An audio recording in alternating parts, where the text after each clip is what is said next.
Firstly, open the sterile packaging of the replacement PEG tube kit. The replacement kit should contain the following items.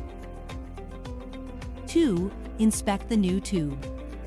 Check the balloon for leaks by inflating it inside a container with water, then deflate it completely.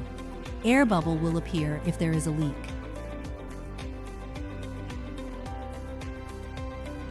Next, gently pull the old tube out of the stomach tract.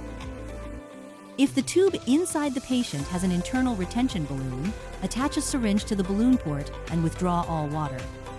Please note that if the tube has an internal bumper, rather than a balloon, gentle traction may be required to remove it. Gently insert the tube through the existing tract into the stomach. Do not proceed if resistance is encountered. Stop and re-angle the tube. Once the tube is in place, fill the retention balloon with 20 cc of saline or sterile water. Do not inflate the balloon with air. Next, gently pull the tube back until the balloon sits firmly against the stomach wall. Finally, clamp the tube. The procedure is now complete.